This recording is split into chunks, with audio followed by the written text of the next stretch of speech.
तर विद्यार्थी मित्रांनो, डीमॅट हा शब्द कसा आलेला आहे किंवा त्याचा लॉंग फॉर्म कसा आहे तुम्ही बघितलं असेल. तर तुम्ही स्कॅम नावाची जी काही सिरीज आहे हर्षद मेहताची, बरं, हर्षद मेहताची जी काही सिरीज आता कोविडच्या काळात आली होती, त्याच्यामध्ये तुम्ही बघितलं असेल, हर्षद मेहता हा जो काही व्यक्ती होता, तर त्यावेळेस 1800 आपल्या 1980च्या काळामध्ये, त्या दशकामध्ये जवळपास तुम्ही बघितलं असेल की आपल्या सेबीकडून जे काही शेअर्स विकले जात होते ते ऑफलाईन मध्ये विकले जात होते आणि त्याच्यामध्ये अफरातफरी करून, म्हणजे काही प्रॉमिसरी नोट किंवा बिल ऑफ एक्सचेंज मध्ये आणि शेअर्स मध्ये ऑफलाईन विकले जाणारे त्यावेळेच्या मोठ्या मोठ्या ज्या काही वित्तीय संस्था होत्या किंवा काही बँका होत्या, त्या त्यांच्यामध्ये अफरातफरी करून किंवा त्याच्यामध्ये मोठा झोल करून त्या व्यक्तीने करोडोंचा शेअर मार्केटमध्ये उलाढाल केली होती आणि त्यामुळे तत्कालीन कॅपिटल मार्केटवरती त्याचा विपरीत परिणाम झाला होता. त्यावेळेस सेबीने एक महत्वाचा निर्णय घेतला होता. ऑफलाईन मध्ये विकले जाणारे शेअर्स ऑनलाईन मध्ये आणले गेले होते. म्हणजेच इंटरनेटच्या माध्यमातून ते ऑनलाईन अकाउंट मध्ये दिले गेले होते.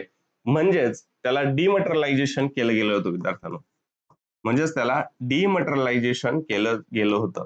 तसं आपण लक्षात घेतो जसं डिमॉनिटायझेशन. चलनात असलेल्या नोटा काही काळासाठी बंद करून नवीनच चलनात नोटा आणायच्या, तसं ऑफलाईन मध्ये असणारे जे शेअर आहे ऑनलाईन आणून ते ॲक्युरसीने विदाउट फ्रॉड आणले गेले होते. म्हणून तो विद्यार्थ्यांनो डीमॅट अकाउंट बनलं गेलेलं होतं. म्हणून एखादी जर माहितीपर एखादी व्हिडिओ असेल, OTT प्लॅटफॉर्मवरती काही महत्त्वाच्या वेब सीरीज असेल, अशा वेळोवेळी बघत चला, स्वतःच्या ज्ञानात भर पाडत चला.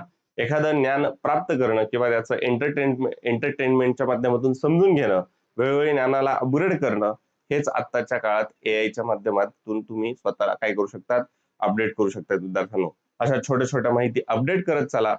आपल्या या छोट्या छोट्या प्लॅटफॉर्मवरती स्वतःला जाणून घेत चला. आलं लक्षात? कारण की असं म्हटलं गेलं होतं त्यात, इश्क है, रिस्क है तो इश्क है. तर अशा गोष्टी रंजकपणे जाणून घेत चला, ज्या आपण इथं समजून घेत आहोत विद्यार्थ्यांनो, वेगवेगळ्या पॉइंट ऑफ व्ह्यूने. जसं आता आपण इथं बघितलं होतं की कॅपिटल मार्केटचा रेग्युलेटर आहे सेबी, मनी मार्केटचा रेग्युलेटर आहे RBI, फायनान्स आणि रिफायनान्स मधील आपण फरक पण बघितला आणि वेगवेगळ्या ज्या काही कॉपरेटिव्ह बँक आहे त्याचा नियंत्रक आहे नाबार्ड किंवा त्याच्या मदतीतून पैसा मार्केटमध्ये आणला जातो. तर तुम्ही नक्की मला सांगत चला की लिक्विडिटी म्हणजे काय आणि लायबिलिटी म्हणजे काय, याच्याबद्दलही मी तुम्हाला प्रश्न नक्की विचारत राहणार आहे. चला बरं,